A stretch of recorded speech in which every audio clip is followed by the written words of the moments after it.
so pleased with how many of you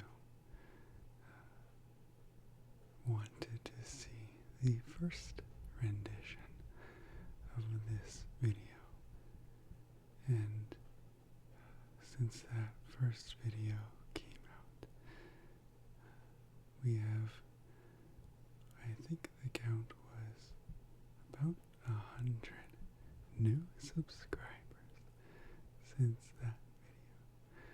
So for all of those who are brand new to the channel, I welcome you here to the Northwoods.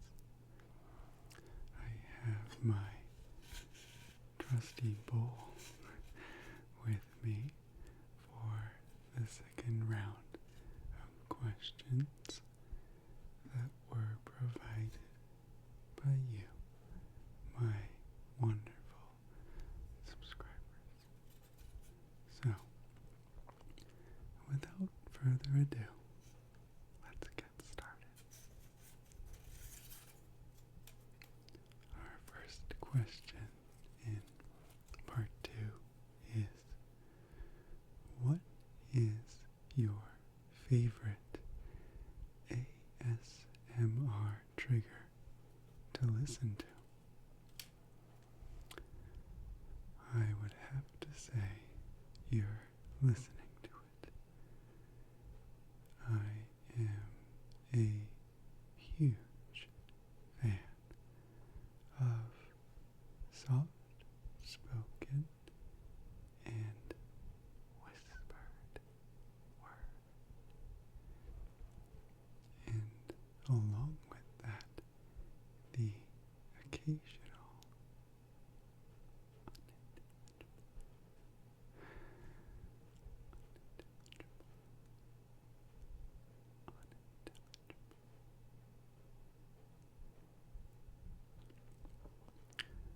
a lot of my ASMR experience is grounded in the softness of a person.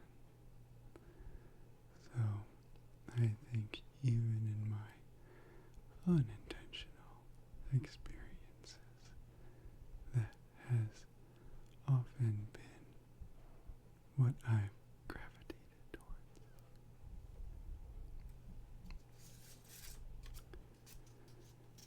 The next question is,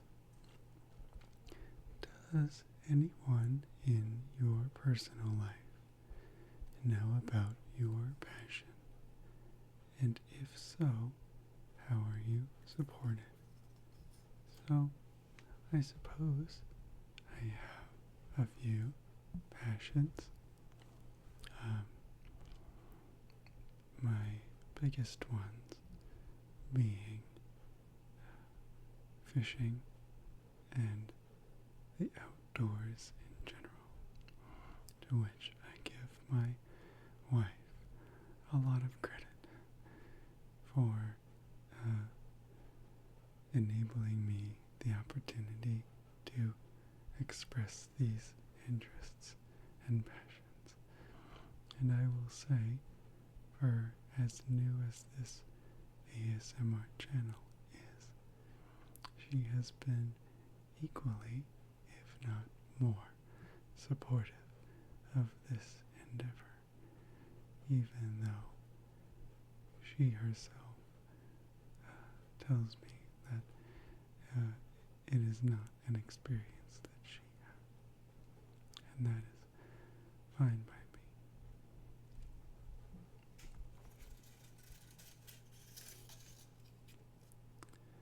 The next question is, what's the most challenging thing you've ever done? So, in my previous video, I mentioned that my wife and I are trying to, in due time,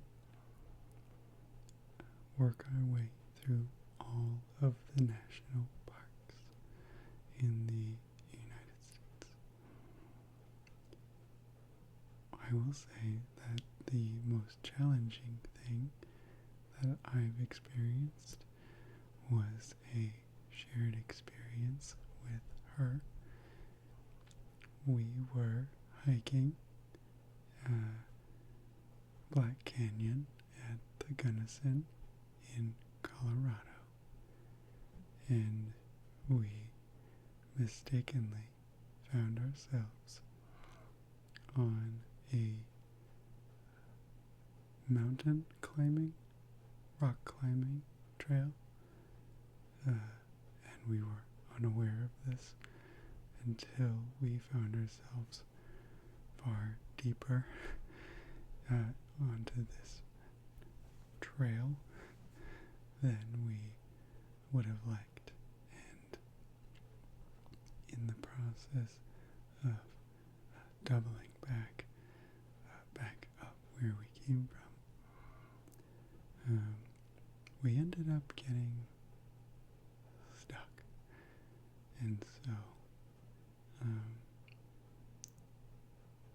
trying to work together through our respective fears of that situation, and finding a way through it through communicating and trying not to panic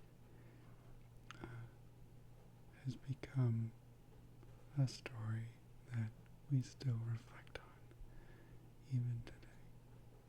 So I'd say that was the closest that I've ever come to really being scared outdoors.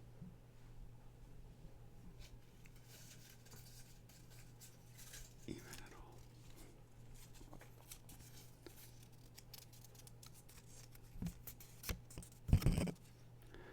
The next question is, do you plan to stream on YouTube and buy additional equipment both for filming videos and for streaming if you decide? I forget who wrote this question, but whoever did, thank you for this one. The answer is, I suppose yes, in short. I do intend to make a few live videos. They might be based sort of on my computer's webcam with my microphone, but I do also think that I may intend to also try some outdoors content. In fact, I recently purchased a microphone to try some more outdoor recording. I think I may have mentioned this in part 1, but I was not satisfied ultimately with the microphone that I had intended to use for my outdoor content. So I decided to put some money into a microphone that seems to have some positive reviews for capturing not only my voice in the outdoors, but also for reducing wind content and for improving nature sounds, bird calls, water, maybe brushing leaves, things like that. So I'm very hopeful that I will get out there soon and record something that I think I will deem quality to my listeners. So stay tuned for live content. I will be sure to post ahead of time if I plan to do so.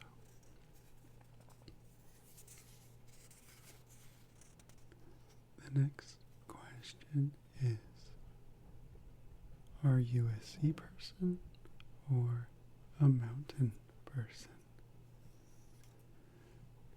So, I mentioned a little bit in my last video that I grew up in New York, and more specifically, I grew up on the shores of Long Island, New York, which is a tiny island just east of where New York City is. Many bridges cross into this area. And I grew up a sea person. I love, and I mean love, the ocean. I spent a lot of time there, and then in my later adolescence, once I got my first kayak, I was out there all the time.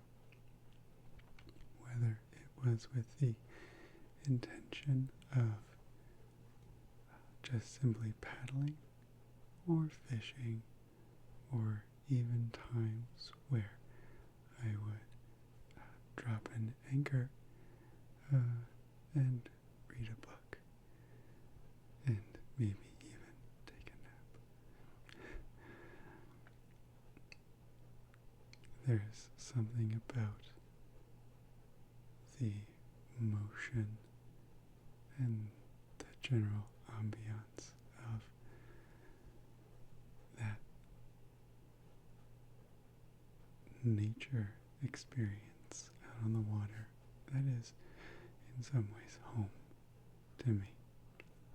And I will admit there have even been times where when my usual ASMR content isn't doing it for me, I know that there are a couple of ambiance styled videos. I think the one that comes to mind is like a pirate ship that is rocking back and forth in a storm. And there are the sounds ear to ear of wood creaking, and I can really begin to feel myself in that experience. Just swaying back and forth, not frightened, not concerned, just relaxed, just relaxed.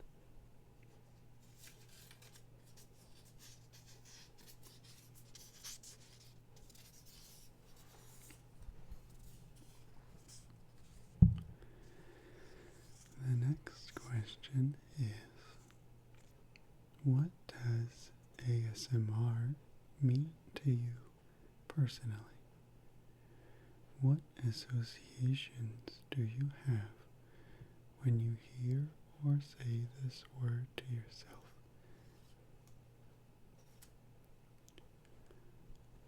I think besides the usual autonomous sensory meridian response,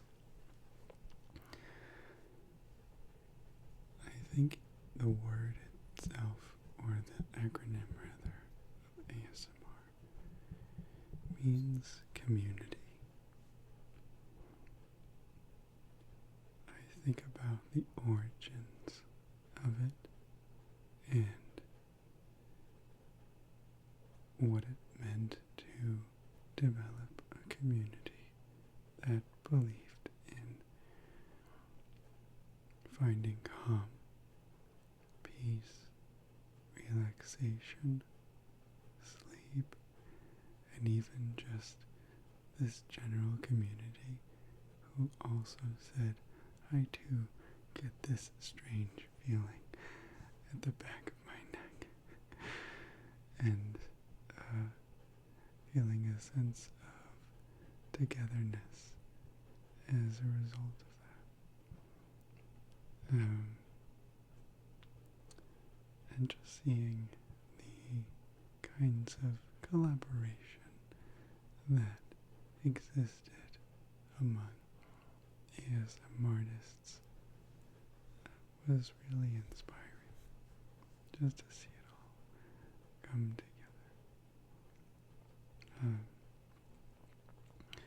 And it continues to be a place that I know I can come back to and find people who are seeking that sense of calm and relaxation every time I come back to it. The next question is, how many countries have you visited? Gosh, I might need to count this one out. So, starting in the Americas, I've been to Canada, and I've been to Mexico, and then traveling east to Europe, I've been to Ireland, I've been to Britain, Scotland, change hands here, Portugal, Spain, France, Germany, Italy,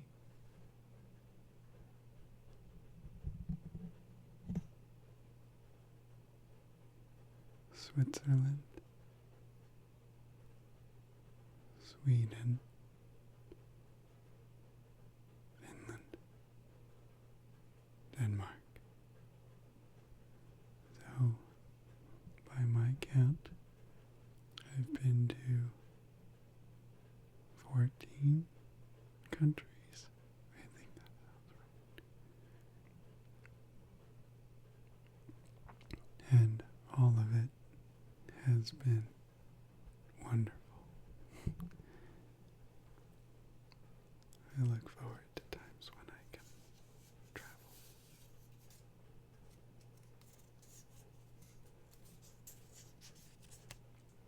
You might hear the pitter-patter of rain in the background.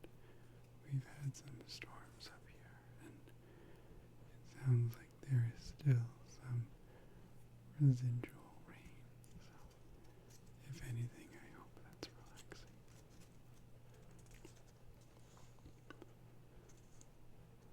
The next question I have is, what's a lesson you learned in childhood that still resonates with you today?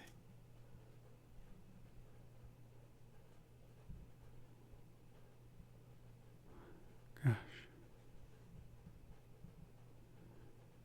what is a lesson I learned in childhood that still resonates with me today?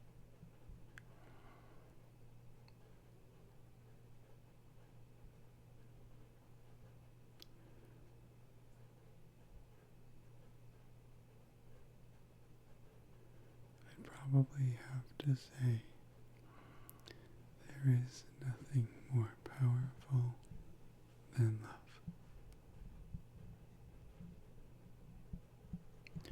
I think about the many ways in which I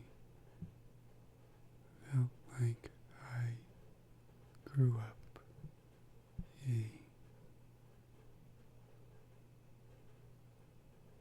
person of confidence, and I attribute so much of that to my parents and how open and direct they were in support of me.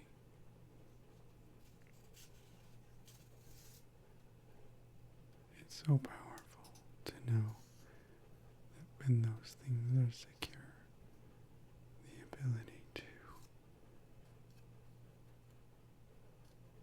find yourself can be. So,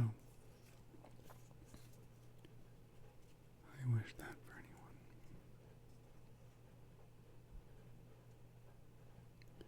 The next question is, what is your safe place? I'd probably say the first is home.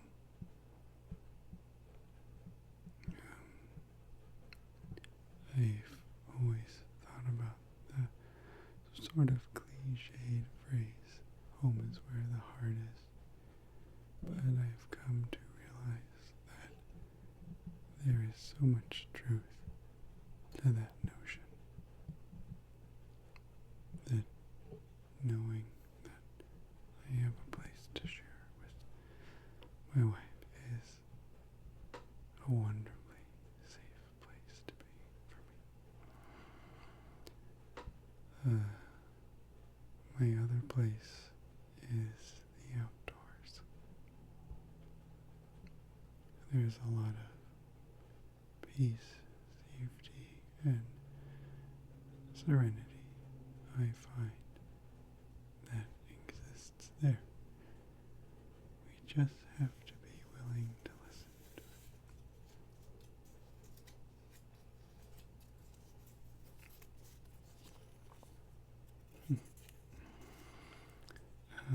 My next question is, how was your spring turkey hunt? From the hunting perspective, not great. But from the enjoyment of the outdoors, it was phenomenal. I had the privilege of calling in a couple of turkeys, and these just happened to be on my desk rather spontaneously, still left over. But no luck. They came in. They were wonderful to watch and admire, but alas, not a trigger was pulled, and that's okay. For anyone who may be opposed to the idea of hunting, please know that I choose to do so ethically and honestly and with integrity. I am a strong believer in conservation, and so the rules and guidelines brought to hunters is through rigorous scientific data to prevent overpopulation, to prevent the spreading of disease, and to ensure the strength and longevity of a given species. So, in that way, I participate, knowing that in some way I may be able to contribute to something greater than myself. But just being in nature alone is a gift enough for me.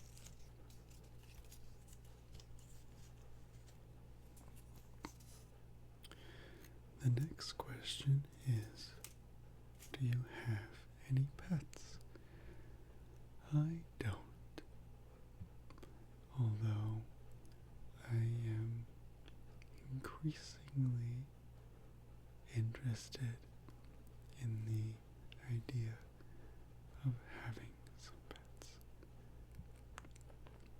something that my wife and I talk about every now and again.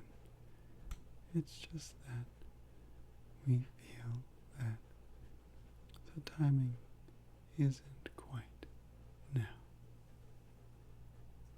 But maybe one day. I do wonder how that will impact my recording, though, if there's an animal in the background. Maybe more if it was barking dogs as opposed to meowing cats. But the next question is, how long does it take to make a video? Well, I'd first say that most of my videos before these ones have been in the range of 10 to 20 minutes, maybe a little more. But,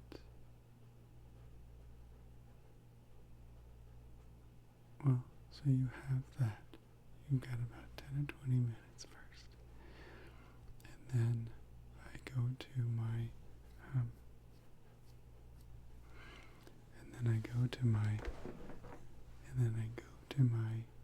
recording, and I probably spend about, I'd say somewhere between 15 and 30 minutes getting the video, audio, and my intro lined up. I will say that most times I try to get a good take all the way through so that the editing process doesn't take too long. And then from there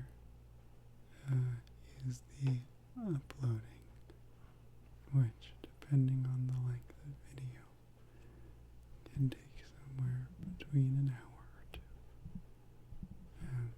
And that's just to get onto my computer, at which point then is another uploading process directly to YouTube, which tends to be another hour or two. So all in all, I'd probably say that time spent is about 5 hours or so.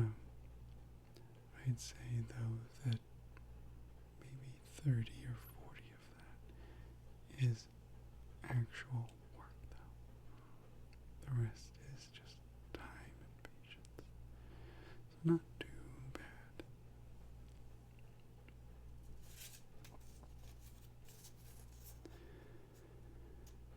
The next question is, if you had to describe yourself but via food, which food would you be?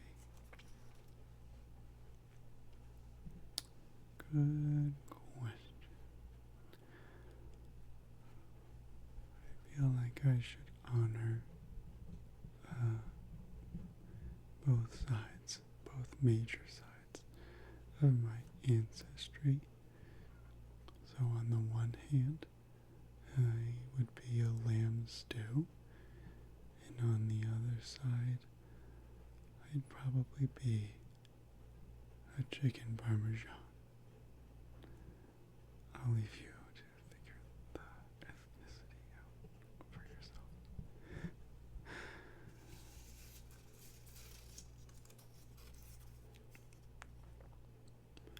When or how did you realize being out in nature was best for yourself?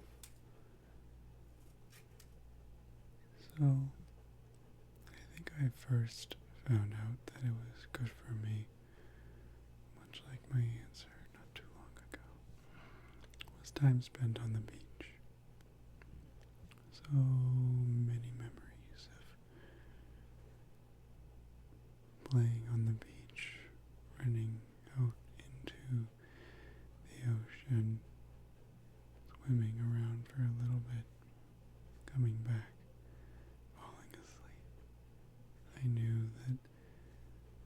was something special there. It wasn't until later on, especially where I am now, that came a new love, a love for the woods, and finding peace out in that kind of nature. So, I think there is a lot to be learned by both experiences had in water as well as on land.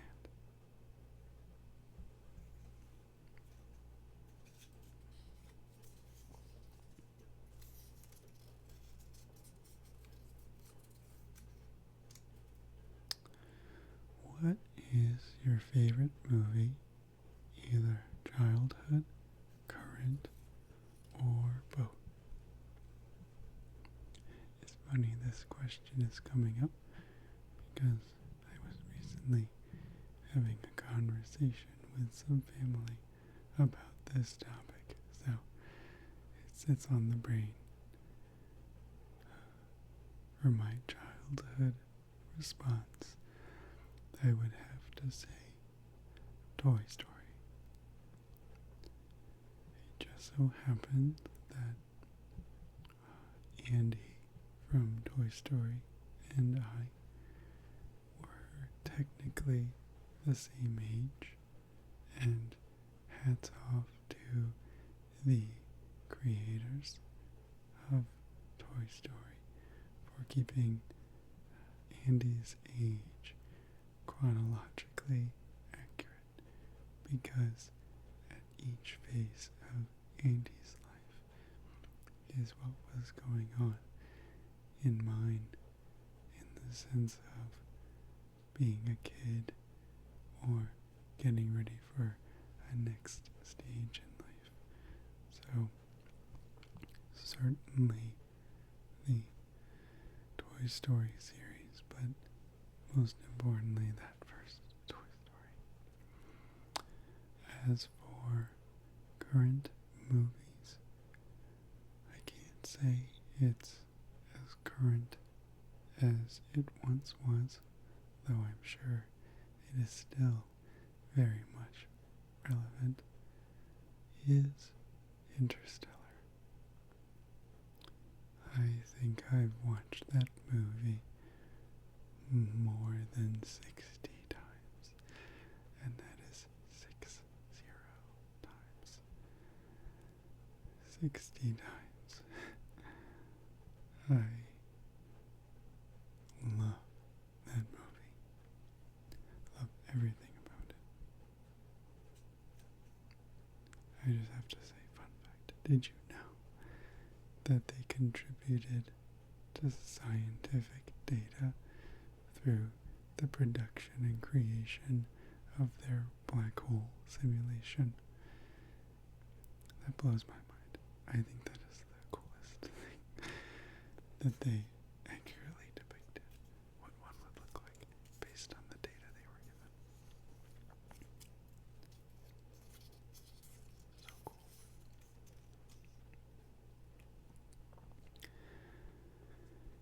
Is there a personal hobby that brings you only positivity and happiness?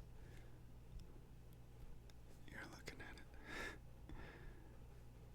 This is a wonderful hobby, and one that I am happy to have involved myself in.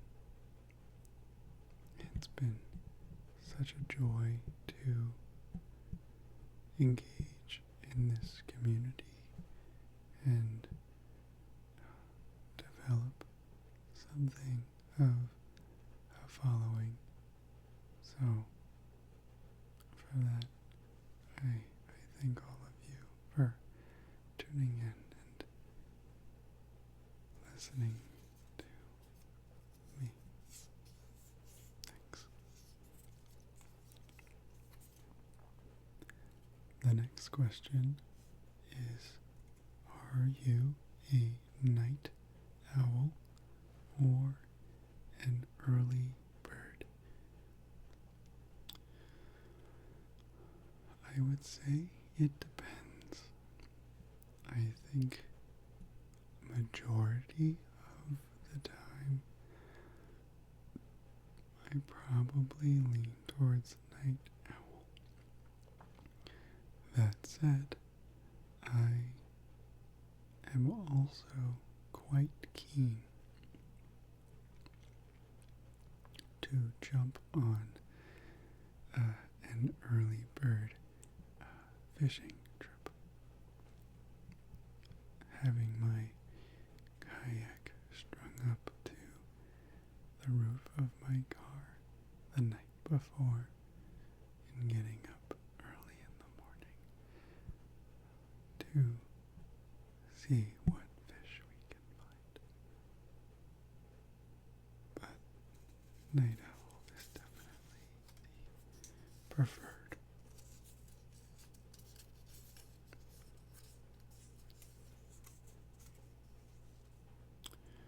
The next question is recent favorite book slash favorite book of all time.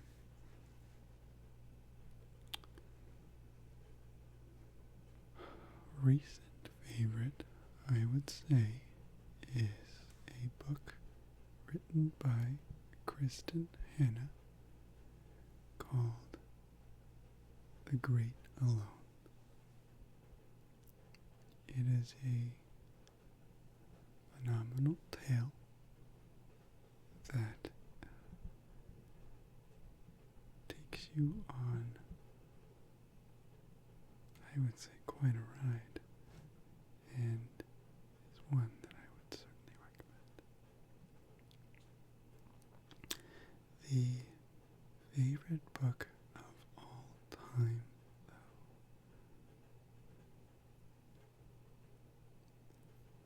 I would probably say I have two.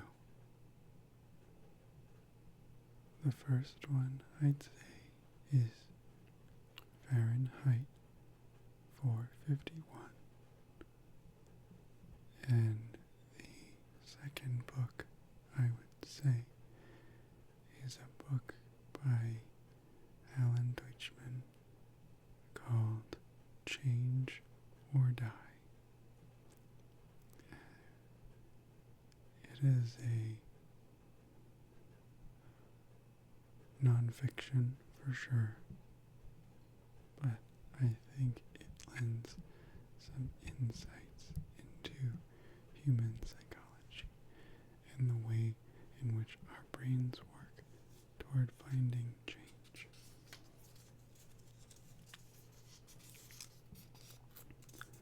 The next question is, are you happy? What brings you the most happiness?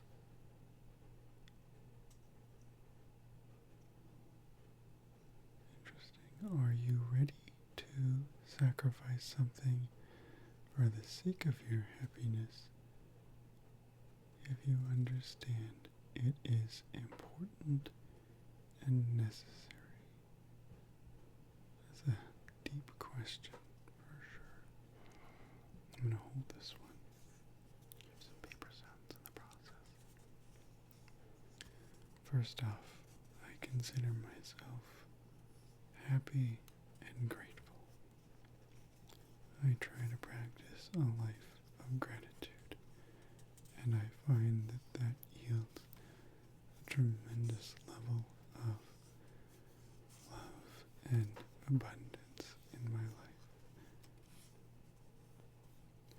What brings me the most happiness is the love I am surrounded by, and for that I am even more grateful.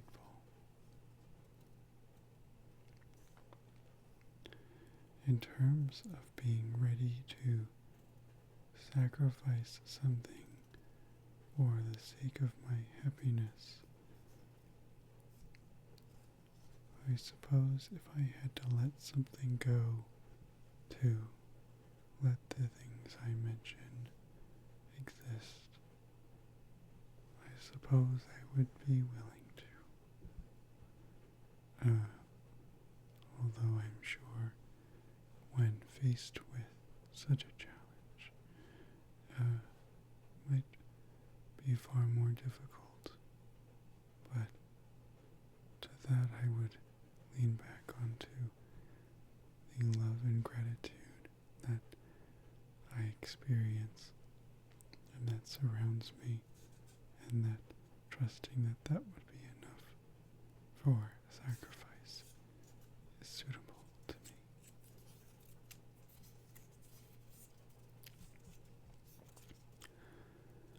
What is your favorite season? Is the next question. To that, I would say, first of all, I live in a place where I am blessed to experience all 4 seasons in quite intensity. When it is warm, it is warm. When it is cold, it is cold. And that said, I'd probably say my favorite season. It's hard to do one. Can I do 2? I'm going to do 2. I would say spring and fall are my 2 favorites. Maybe even leaning towards fall. I think it has something to do with the idea of change. When you're in that place of warm summer and all of a sudden a cool breeze comes through and you can just tell that change is on its way and one must prepare for it. And you go through this process of closet clean out, I guess is what I would call it. Rummaging through the shorts and short sleeves and sandals and gearing up for boots, jeans, ski pants, and heavy jackets. But there's this lovely season in between where a long day's sun and a light breeze still feels comfortable, with a light jacket or a sweater is just the best, I think. And watching the trees' leaves change color in fall is just a bonus to the experience. And where I am, we have a major foliage following season, so a lot of people come from all over to see the colors. It's quite amazing. The next question is, where do you see yourself in 5 years? How do you picture this channel's growth in 5 years? We've got a 2-questioner. So, from my previous video, I confirmed to you all that I am currently 32. So if my math is correct, and I am not the best at math, I would be 37. I would certainly hope by 37 I have reached a particular stride in my life where I hope things just make sense, I guess, or that I have fostered a sense of security, or rather my wife and I have fostered a sense of security in what we have created together. We have plans and goals and things that we talk about, and I think that that helps us to organize ourselves and prioritize some of these things. And that's helpful. As for this channel, I think my first picturing is that it is still happening. I surely hope that I don't ever give this up. I wish to be the next generation's creator to some extent. And even if I never get beyond, 1,000 or 2 subscribers, it's not the number that has ever mattered to me. It is about embracing and endorsing and encouraging a community that believes in the well-being of others. Relaxation, sleep, deep rest, and, as I have mentioned it previously, finding quiet. So, the growth is secondary, though surely some part of me hopes that it does in fact grow, but I do believe that through consistency and persistence, the following will happen on its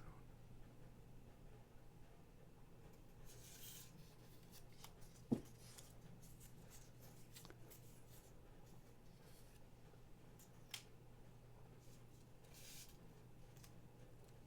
Just so you know, I did pull a question. It was, how old are you? Which I think I've already mentioned in the last video, but again, 32. Not afraid to mention that. The next question is, why did you start making ASMR? I think that there was always some part of me that wanted to make ASMR throughout my years. My trouble was having a place to do it where I felt I could provide a kind of quality content. And to that I mean, I first found ASMR in college, and I suppose I could have recorded from a college dorm, but I think first of all, I think the cost of getting started may have been a deterrent for, say, wanting. I think the aggressive side of being in the early 20s is I need the best of everything, and trying to scour for that. So I think then just being intimidated by all of it. And then later on, I mentioned in my last video of living in New York City, and that doesn't sound like the most relaxing. I think the idea of sirens every now and again is just something that if I was going to do long continuous recordings, this wasn't going to fit the vibe or style I was going for. It really wasn't until where I am now where, heck, the most sound you're getting is the pitter patter of rain. I'll take that. So, I think, like I said, always a portion of me that wanted to start. And it just felt more like now is the appropriate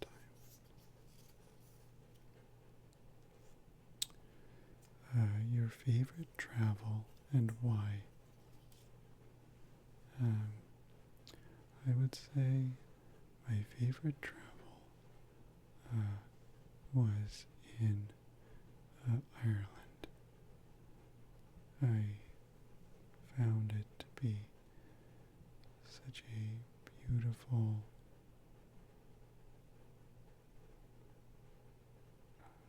culturally sustained place.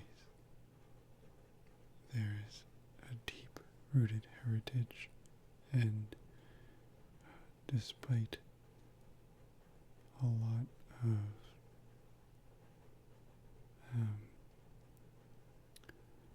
I suppose being gentle with the topic, cultural losses through some British occupations at the time. The famine, for example, that led to a large number of immigrants to the United States, that there has been such a strong cultural resurgence and preservation. And in some ways, I think about that for the U.S. and what are some of the ways that there is preservation of our history. In fact, while I'm recording this and I'm thinking of it, it is June 6th, which is if my math is again correct, would make it the 80th anniversary of D-Day, the storming of Normandy during World War II. And to mention it in this video, even now, I suppose is in some ways recording it for history, that it happened and that the world we know today, and believe me, I know it's not all perfect, but for what we know it today is because of people who sacrificed. And that generation is quickly fading. So, continuing to remember it and have it persist in the conscious mind, I think is important for any society, whether domestically or internationally.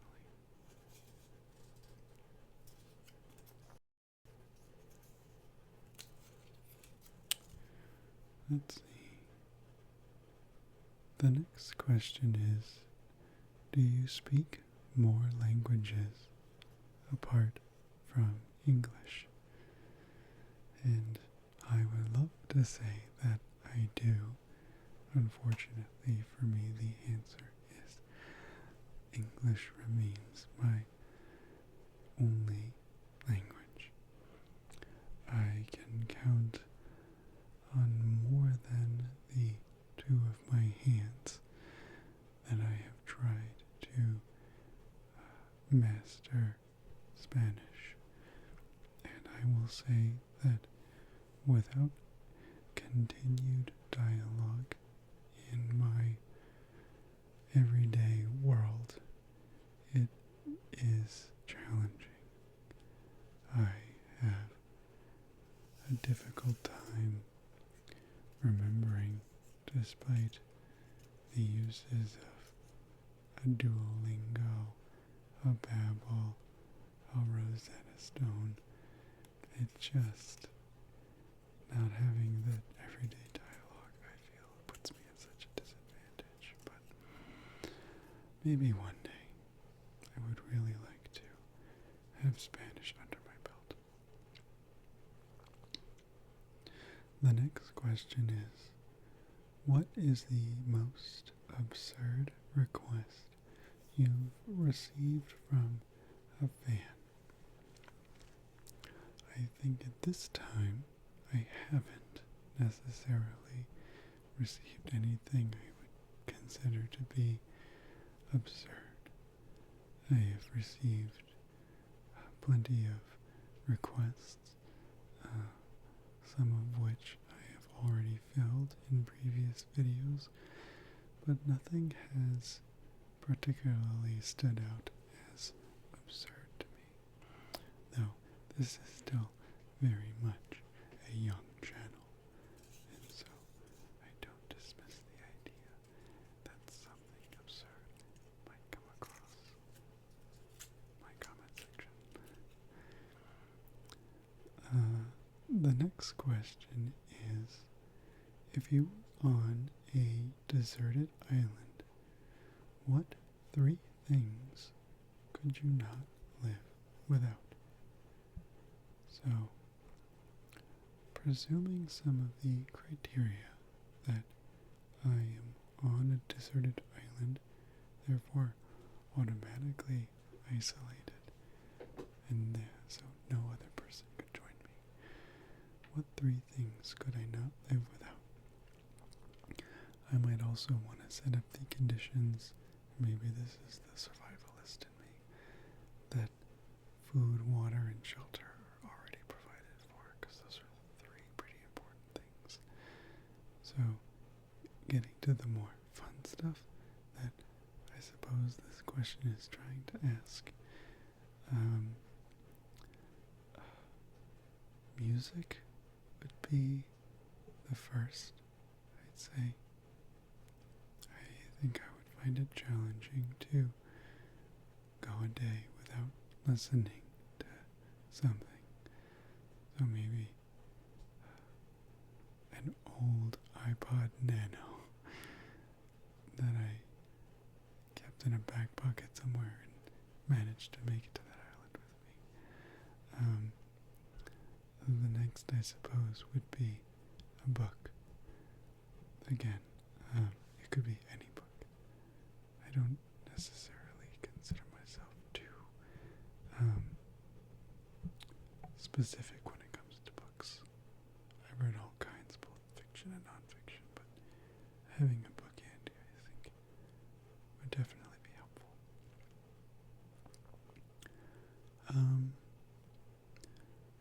The third thing,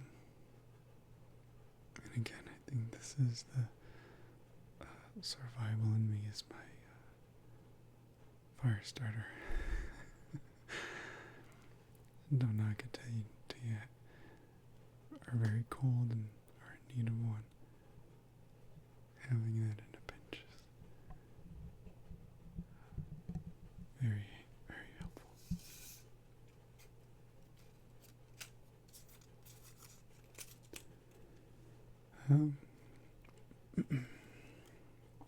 The next question is, if you were trapped in a movie, start to finish, but only as the main character, which movie would you choose? Oh, instantly.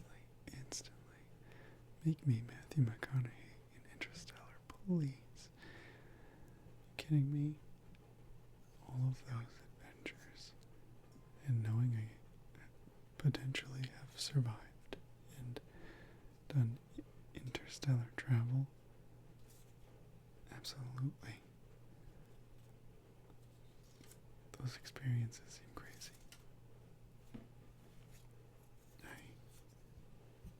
I have dreams about that movie sometimes. When you watch something more than 60 times, you're bound to have some dreams, so don't knock me too much. The next question is, what is your favorite cuisine? Oh gosh.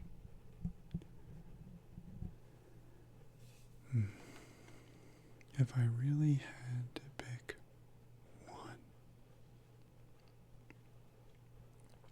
I'm going to pick one, but then I'm also going to give some shout outs here.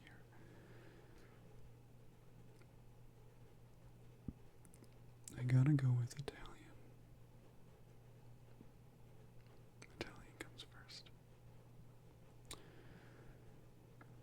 I'd say Italian, and then special shout outs are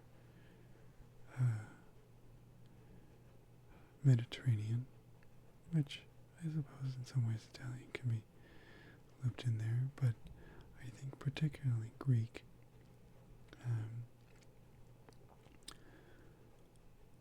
I would say Indian. I love curry dishes. I would say authentic Mexican and not Tex-Mex, but authentic Mexican. And then, what else? Polish. I have to give it to Polish dishes. I think that those are my special shoutouts. So.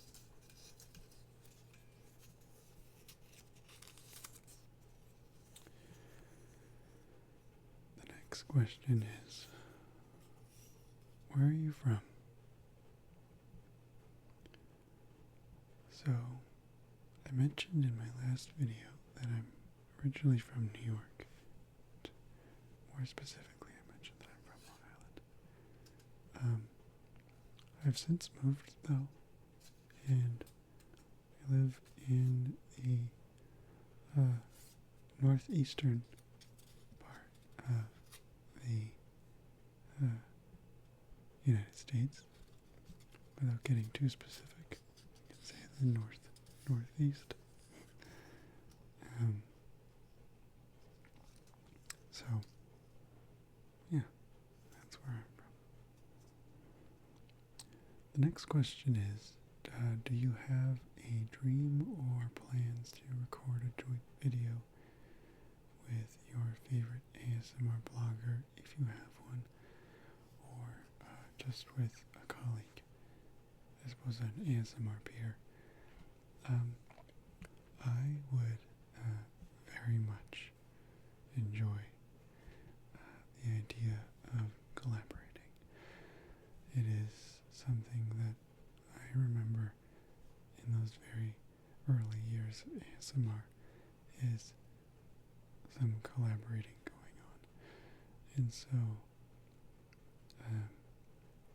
if anyone knows or has connection to another person who can help to move those things along and get them in my direction, I'm on board. I'm game. If your channel name has something like ASMR or whispers or cozy, come on over. I'm happy to lend my voice or collab in any way. Part of me even thought about this idea of sort of having like an ASMR interview kind of style, and having videos that are Q&A rather than necessarily me to the viewers, but more of a dialogue between two people, but all of it, sort of soft and whispered and stuff like that. The next question is, cat person or dog person? I apologize in advance to the cat people out there, but I am a fervent dog person. Allow me to explain myself if I could. Where I originally grew up, we had some neighbors who had some farmland, and they had plenty of cats. And while I liked the cats, I can't say that the cats liked me. I remember many scritches and scratches that I received from cats. Not even trying to hug them or anything. I could just be standing somewhere, seeing a cat, and the cat would walk up and just be mad at me and scratch me on the leg or something. So I sort of swiftly came to gravitate more towards dogs who had just the more outgoing, sort of love me kind of presentation. Love me and I'll love you back unconditionally kind. And so that stands out to me. So, ever a dog person, I suppose. Though, if you have a kind and gentle cat, I will not mind its company, I promise.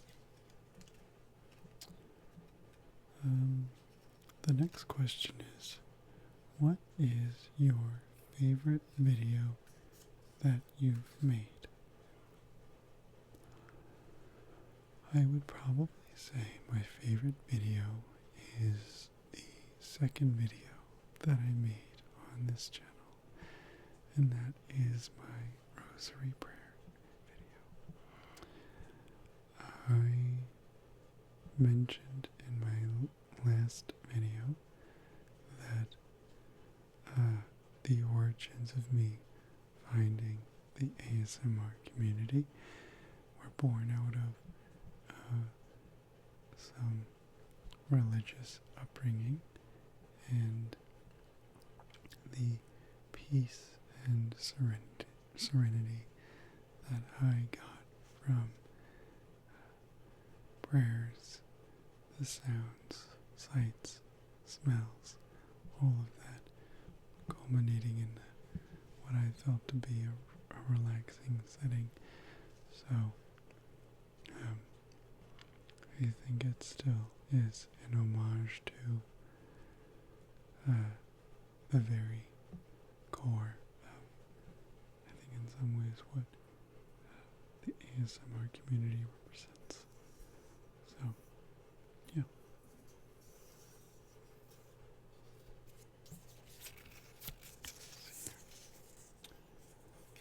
The next question is, what is your height? I am a little over 5'9". I suppose in the generation behind me, that would be titled a short king. Although I never would have figured 5'9" as being short. Although, growing up, I had a much later sort of growth, and so being short was something that I was already familiar with. So, once I reached 5'9", I thought that that was like typical. But I am told otherwise. It's fine by me.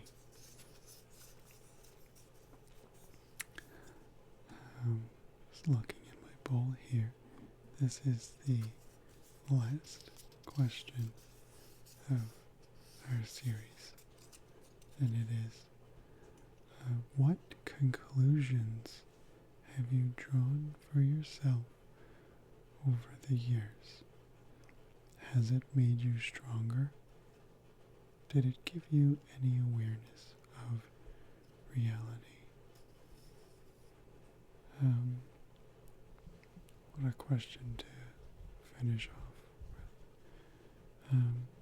Conclusions I have drawn for myself over the years.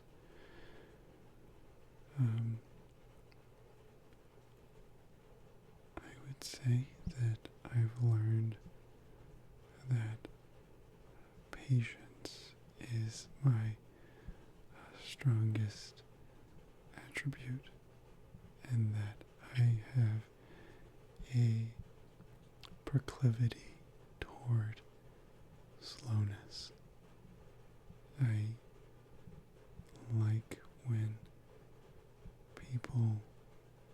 take their time. And I can definitely say that in my experiences back in New York, where the hustle and bustle is all too real, that I found it jarring at times that people weren't as keen to slow down. Sort of one thing to the next, work hard, play hard kind of style.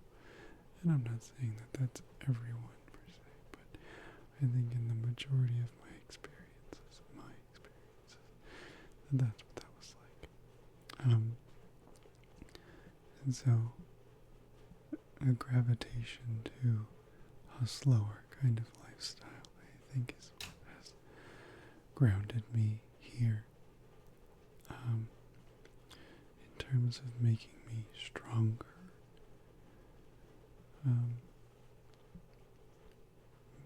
perhaps in a mental clarity sort of way.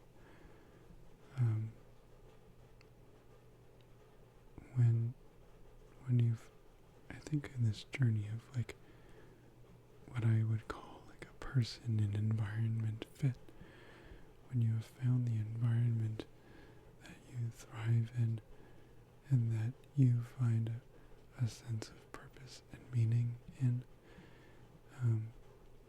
is only going to add a deeper sense of value, not just in yourself, but yourself in that environment. And so I think to find a place that fit me personally in that slower sort of sense was really enlightening to some of the ways in which I may have felt like, gosh, this place isn't working for me, or the feelings of anxiety that I may have had. And now where I am is a more constant relaxation, a more constant peace. And I'm not saying that anxiety has miraculously left me. Of course, I experience it just like any other human being would.